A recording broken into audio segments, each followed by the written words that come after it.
प्रयागराज महाकुंभ, आस्था का महाकुंभ।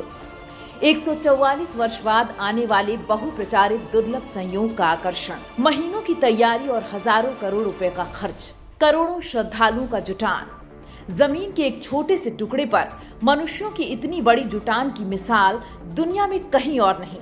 दुनिया के कई मुल्कों की जनसंख्या से भी ज्यादा लोगों का गंगा, यमुना और अदृश्य सरस्वती नदी के संगम तट के आसपास जुटान। छोटी सी चूक किसी बड़ी अनहोनी का न्योता दे सकती है। हुआ भी कुछ ऐसा। अमावस की काली रात को भगदड़ मची और कई जिंदगियां स्वाहा हो गई, कई जख्मी हो गए। सरकारी आंकड़े में 30 मौत की पुष्टि, लेकिन अब भी तमाम लोग अपनों को ढूंढ रहे हैं। मुर्दा घरों में रखी बेजान शरीरों में तो कभी अस्पतालों के बाहर घायलों में। महाकुंभ के महाउत्सव में जुट रही महाभीड़ पर अपनी पीठ थपथपाती सरकार अब जाकर सफलता के मदमस्त नशे से बाहर आई है।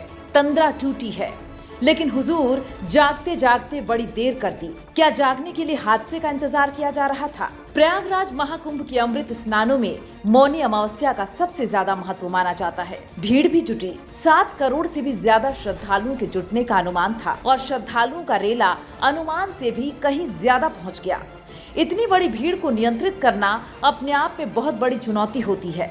भगदड़ के बाद स्थितियों को और ज्यादा बिगड़ने से प्रशासन ने रोका, ये अच्छी बात है, क्योंकि जहां जन समंदर हो वहां एक छोटी सी अफवाह भी बहुत ही बड़ी त्रासदी को जन्म दे सकती है।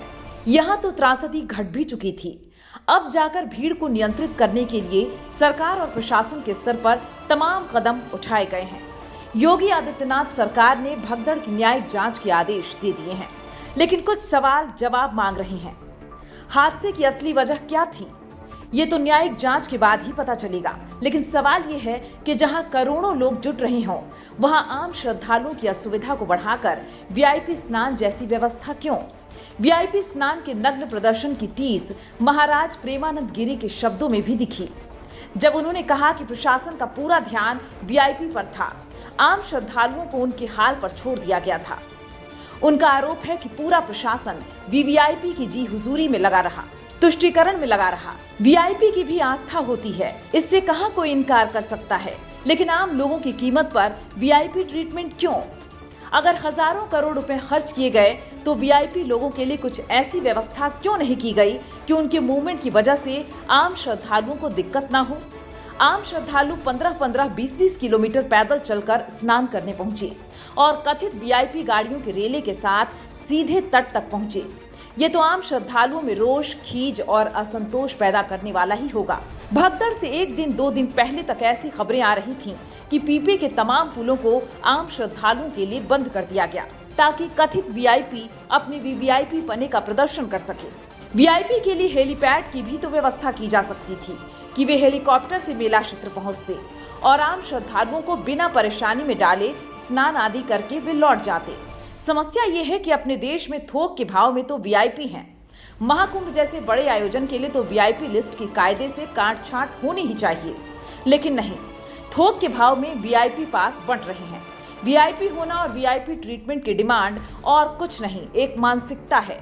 मानसिकता औरों पर रौब जमाने की, मानसिकता खुद को अलग दिखाने की, मानसिकता ये जताने की कि हम राजा हैं, आम श्रद्धालु प्रजा।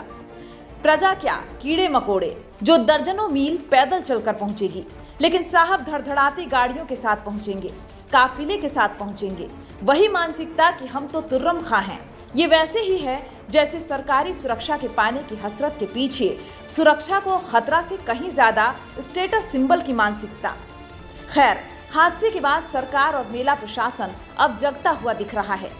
सारे वीआईपी पास रद्द कर दिए गए हैं। पूरे महाकुंभ क्षेत्र में किसी भी तरह की गाड़ियों की एंट्री रोक दी गई है, ताकि भीड़ का प्रबंधन सही से हो और श्रद्धालुओं की सुरक्षा सुनिश्चित हो। किसी भी स्पेशल पास के जरिए अब गाड़ियों को एंट्री नहीं मिलेगी। प्रयागराज से सटे जिलों से आने वाली गाड़ियों को जिले की सीमा पर रोका जा रहा है। 4 फरवरी तक शहर में किसी भी 4 पहिया गाड़ी की एंट्री पर बैन लगा दिया गया है। सड़कों के किनारे से स्ट्रीट वेंडर्स को हटाने का निर्देश दिया गया है, ताकि श्रद्धालु आबाद तरीके से आगे बढ़ते रहें। यह एहतियाती उपाय जरूरी हैं, लेकिन सरकार और प्रशासन को यह ध्यान देना होगा कि जो श्रद्धालु स्नान करके घर लौटना चाहते हैं, वो इन सख्तियों की वजह से न फंस जाएं। उन्हें हद से ज्यादा भटकना न पड़े।